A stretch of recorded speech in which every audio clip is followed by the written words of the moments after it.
Thanks, Senator Kaine. You, Senator Tuberville, for holding this hearing. I appreciate it. Appreciate all the witnesses. And Ms. Travis, while your background is a Tennessee background, I know that you're now operating in Virginia and all over the country, but from a Virginia base. So I appreciate having you here. I've been a mayor and governor, and I've been very focused on career and technical education. And I've been involved in efforts to restructure and simplify a system that sometimes is too complicated, to try to use the dollars the best way possible. And so I don't mind reform efforts, but I don't like chaos. If you're going to do reform, do it carefully and thoughtfully, not chaotically. Um, and I worry that the administration is pursuing, I'll call them reforms, but in a chaotic way. I think they've made a pledge to destroy the Department of Education, and so they have to do things kind of chaotically to achieve that political goal. Let me just share how that affects CTE. On May 21st, officials within the Department of Ed and the Department of Labor acted unilaterally and in secret to transfer key career and technical education functions away from the Department of Ed to the Department of Labor.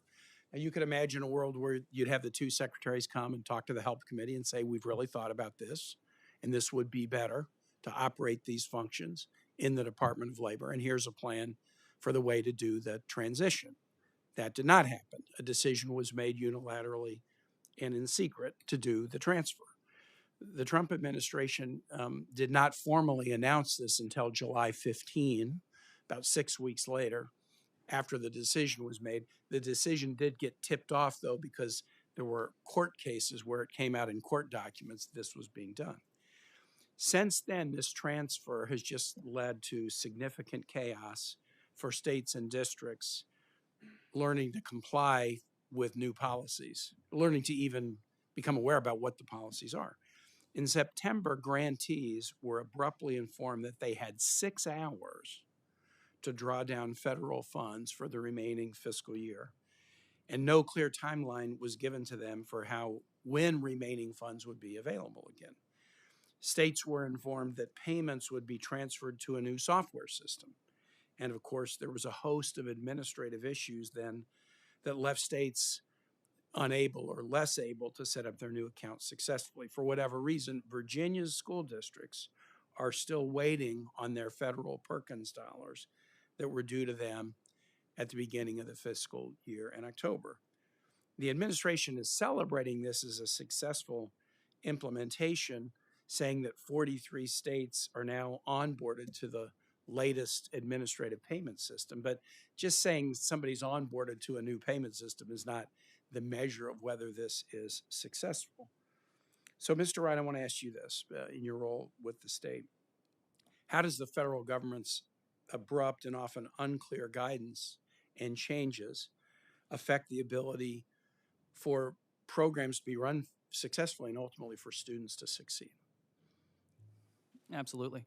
So from the state perspective, there are two clear things that states count on the federal government for. The first is grant administration. The second is data collection and reporting. As you noted, sir, grant administration this year has not occurred as effectively as it has in years past. Many states did not have access to their July or October allocations as they should have occurred on those days. Many were able to resolve those issues. Others, as you noted, are still waiting. The same concerns will apply next month to data collection. Next month, states will be required to submit their consolidated annual report under Perkins and their data for career and technical education. To my knowledge, states have yet to receive the guidance on how those data will be collected or to which agency those data should be submitted. I should note, and as you noted, Ed and DOL manage both grant administration and data collection very differently. If states are to be expected next month to submit data under DOL's format, it will require extensive work over the next month in order to ensure that the file formats and the data architecture reflect DOL's required materials. So these delays and uncertainties essentially make it harder for states to plan, and that lack of ability to plan requires additional staff time. So essentially, in dealing with federal bureaucracy and the inability to project what should be routine payments as well as routine data collection, states will need to adjust and account for their staff, and they'll need to apply staffing differently. I have one more question that I want to ask, if it's okay, Mr. Chair, but just to kind of underline the point, you said in your testimony that you think this should stay with the Department of Ed. I'm a little bit agnostic on that. If there's a better way to do this in DOL, I would be open to it. But how about justifying that it should go to DOL and having a transition plan so that it's not all just kind of up to the minute and states are left without money? I mean, you could have done this in a way that was careful. I worry that it's being done in a way just to say we dismantled the Department of Education. My second question is about something that Senator Tuberville and I and many on this committee work for. Finally, Pell grants can be accessed for high quality career and technical education. I mean, it just seems like such a basic idea. I had co-sponsored legislation to do that virtually since I got here. It was included in the reconciliation bill. That's a good thing. But that's going to be implemented, and regulations need to be written by the Department of Education for this to happen. At the same time as we're dismantling the Department of Education, dramatically reducing staffing at the Department of Education. Many staffers were riffed during the shutdown at the Department of Education. Some have been returned.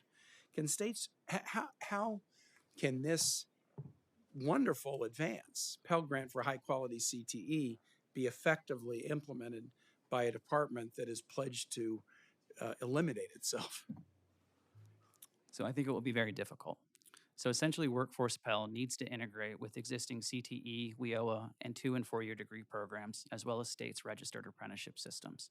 Clear guardrails, expectations, and accountability are what will help states implement effectively and ensure that these programs align and taxpayer dollars are well spent. Thank you, Mr. Chair.